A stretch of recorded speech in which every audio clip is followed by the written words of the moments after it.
Welcome to my channel Kaushal brilliant IAS. आज हम लोग देखेंगे 10th क्लास का भौतिकी का जो कि 2021 का इम्पोर्टेंट क्वेश्चन है सेट 2 देखेंगे। सेट 2 का फर्स्ट क्वेश्चन देखते हैं। हीरे का अपवर्तनांक 2.42 है, इस कथन का क्या अभिप्राय है? ओके दोस्तों, हीरे का अपवर्तनांक 2.42 है, इस कथन का क्या अभिप्राय है? अब उत्तर है इसका, हीरे का अपवर्तनांक 2.42 है, इसका ये अर्थ है कि वायु में प्रकाश की वेग तथा हीरे में प्रकाश की वेग के अनुपात 2.42 होता है।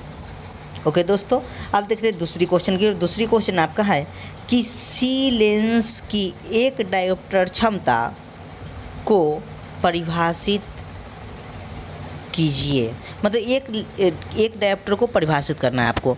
तो किसी लेंस की कर रहा है तो उत्तर हो जाएगा, एक डायोप्टर उस लेंस की क्षमता है जिसकी फोकस दूरी अर्थात एफ, जिसकी फोकस दूरी 1 मीटर होती है। अब तीसरा क्वेश्चन दोस्तों, उस दर्पण का नाम बताइए जो किसी बीम का सीधा और आवर्धित प्रतिबिंब बनाता होगा या बना सके। तो दोस्तों उत्तर आपका हो जाएगा अवतल दर्पण।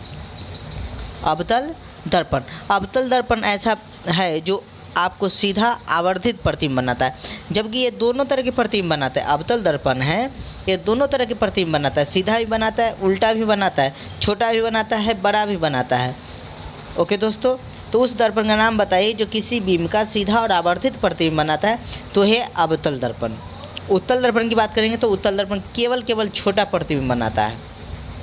ओके दोस्तों, हाँ तो दोस्तों 3 क्वेश्चन देख चुके थे। चौथा क्वेश्चन आपका ये है, सेट 2 का चौथा क्वेश्चन, चुंबकीय क्षेत्र रेखा के गुणों को सूची बनाइए या गुणों को बताइए। चुंबकीय क्षेत्र रेखा का क्या क्या गुण होता है? तो चुंबकीय क्षेत्र रेखा का सबसे फर्स्ट गुण होती है, चुंबकीय क्षेत्र रेखा उत्तर दिशा से दक्षिण दिशा की तरफ गमन करती है। हमेशा चुंबकीय क्षेत्र रेखा उत्तर दिशा से दक्षिण दिशा की तरफ ही गमन करेगी। दूसरा इसका गुण होता है, चुंबकीय क्षेत्र रेखा कभी भी एक दूसरे को प्रतिच्छेद नहीं करती। अब आपके मन में आएगा सर क्यों नहीं प्रतिच्छेद करती है? तो चलिए हम इसी क्वेश्चन की पर बात कर लेते हैं कि दो चुंबकीय क्षेत्र रेखाएं एक दूसरे को कभी प्रतिच्छेद क्यों नहीं करते, किस कारण से वह एक दूसरे को प्रतिच्छेद नहीं करती है, किस कारण से वो एक दूसरे को प्रतिच्छेद नहीं करते। अब उत्तर देखते हैं, दो चुंबकीय क्षेत्र रेखा एक दूसरे को इसलिए नहीं प्रतिच्छेद करती है क्योंकि सभी चुंबकीय क्षेत्र रेखा समान ध्रुव से उत्पन्न होती है और समान दिशा में गति करती है, समान दिशा में गमन करती है, और समान ध्रुव होने के कारण समान ध्रुव एक दूसरे को प्रतिकर्षण करती है अर्थात विकर्षण करती है, जिस कारण से वो प्रतिच्छेद नहीं कर पाती है दोस्तों। ओके दोस्तों, तो ये क्वेश्चन आपसे पूछा जाएगा कि दो चुंबकीय क्षेत्र रेखाएं एक दूसरे को प्रतिच्छेद क्यों नहीं करती हैं? तो समान ध्रुव होने के कारण, समान ध्रुव से उत्पन्न होने के कारण ये एक दूसरे को प्रतिच्छेद नहीं करती है दोस्तों। अब देखते हैं छठी क्वेश्चन दोस्तों, सेट 2 का भौतिकी का सेट 2 चल रहा है दोस्तों। सेट 1 मैंने पिछले क्लास में पढ़ा दिया था, उसको आप स्टडी कर लेंगे दोस्तों। देखते हैं छठी क्वेश्चन क्या है दोस्तों। हाँ तो दोस्तों 5वीं क्वेश्चन तक देख चुके थे। छठी क्वेश्चन आपका है, फ्लेमिंग का वाम हस्त नियम क्या था? मतलब लेफ्ट हैंड नियम, लेफ्ट लॉ जो दिए थे फ्लेमिंग साहब, वो नियम क्या दिए थे? तो फ्लेमिंग साहब, फ्लेमिंग एक वैज्ञानिक नाम था, फ्लेमिंग साहब ने अपने बाएं हाथ की तर्जनी, मध्यमा और अंगूठा को इस प्रकार फैलाए कि वे एक दूसरे के लंबवत हो गए, तीनों की तीनों एक दूसरे के लंबवत हो गए, 90 डिग्री पर बन गए। और इनका कहना था यदि तर्जनी चुंबकीय क्षेत्र की दिशा को दिखाएगा, मध्यमा विद्युत धारा की दिशा को दिखाएगा, तो अंगूठा जो है ना, अंगूठा चालक पर लगने वाला बलों को सूचित करेगा। इनका कहना था, फ्लेमिंग साहब का कहना था, अंगूठा चालक पर लगने वाला बलों को सूचित करेगा, दिखाएगा दोस्तों। तो फ्लेमिंग का वाम हस्त नियम यही था दोस्तों। 7वीं क्वेश्चन देखते हैं। 7वीं क्वेश्चन है, विद्युत मोटर में विभक्त वलय की क्या भूमिका है? विद्युत मोटर में विभक्त वलय की क्या भूमिका है दोस्तों? उत्तर आपका है, विद्युत मोटर में विभक्त वलय द्विक परिवर्तन का कार्य करती है। अब सर जी द्विक परिवर्तन का कार्य कैसे करती है? विद्युत मोटर में विभक्त वलय के द्विक परिवर्तन का कार्य करती है, अर्थात प्रत्येक आधे घूर्णन के बाद यह कुंडली में प्रवाहित धारा की दिशा को बदल देता है। ये वलय जो होता है प्रत्येक आधे घूर्णन के बाद ये धारा को ही बदल देता है, धारा की दिशा को बदल देता है दोस्तों। तो ये मेरा था 7वीं क्वेश्चन। अब देखते हैं दोस्तों 8वीं क्वेश्चन की ओर चलते हैं, कहीं नहीं जाएंगे, जुड़े रहेंगे दोस्तों। सेट 2 का 8वीं क्वेश्चन अब देखेंगे दोस्तों।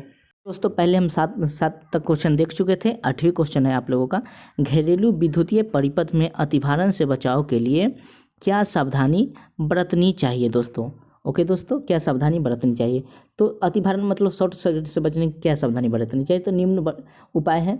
सबसे पहला उपाय है परिपथ में उपयोग किए गए तारों पर अच्छी प्रकार का रोधक जैसे पीवीसी आदि का आवरण लगाना चाहिए। मतलब उस पर जो कवर लगा रहे हैं आप अच्छी तरह का कवर का उपयोग कीजिए, पीवीसी का। दूसरा इसका उपाय है कि विद्युत परिपथ में फ्यूज आवश्यक लगाना चाहिए। जो भी आपका विद्युत परिपथ है उस सब में फ्यूज जरूर लगाइए। तीसरा इसका उपाय है बचने के लिए, तीसरा उपाय है अधिक शक्तिशाली वाली युक्तियों को एक साथ उपयोग ना करना चाहिए। जैसे कभी कभी होता है एसी भी जोड़ती है, रेफ्रिजरेटर जोड़ती है, बहुत सारे सामग्री को एक साथ जोड़ देते हैं तो ओवरलोड हो जाते हैं। ओवरलोड होने के कारण अतिभार हो जाता है, मतलब शॉर्ट सर्किट हो जाता है दोस्तों। तो ऐसा नहीं करना चाहिए। आपका 9वीं क्वेश्चन है पोषी स्तर क्या है, एक आहार श्रृंखला का उदाहरण देना है।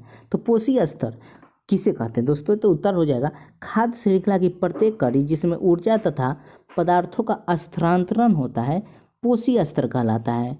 ओके दोस्तों, इसका उदाहरण है जैसे पादप को खाता है कीट, कीट को कौन खाता है तो मेढक, मेढक को खाता है सर्प और सर्प को खाता है चील दोस्तों। तो ये था मेरा पोषी स्तर। तो अब देखते हैं दोस्तों 10वीं क्वेश्चन की तरफ। ओके दोस्तों, जुड़े रहेंगे, कहीं नहीं जाए। तो दोस्तों 9वीं क्वेश्चन तक हम लोग देख चुके थे और सेट 2 का 10वीं क्वेश्चन है, आखिरी क्वेश्चन है दोस्तों। ओजोन क्या है तथा किस प्रकार पारितंत्र को प्रभावित करती है दोस्तों। तो ओजोन क्या है। ओजोन एक ऑक्सीजन के 3 परमाणु अर्थात O3 की बनी हुई परत होती है। ये ओजोन जो होती है एक गैसीय परत होती है, भले ये दिखाई नहीं दे लेकिन यह गैसीय परत होती है। गैसीय इसलिए दिखाई नहीं देती है, गैसीय परत होती है। यह सूर्य से आने वाली पराबैंगनी किरण को सोख लेती है, अवशोषित कर लेती है और हमें इन किरणों के प्रभाव से बचाती है। मतलब पराबैंगनी किरणों के प्रभाव से हमें बचाती है। कौन दोस्तों, तो ओजोन। ओजोन जो है हमें पराबैंगनी किरण के प्रभाव से बचाती है दोस्तों। ठीक दोस्तों, thanks for watching video. Please like and subscribe video कर दीजिएगा दोस्तों। फिर मिलते हैं सेट 3 की तरफ। नेक्स्ट डे आपको सेट 3 मिल जाएगा दोस्तों। जय हिंद, जय भारत दोस्तों।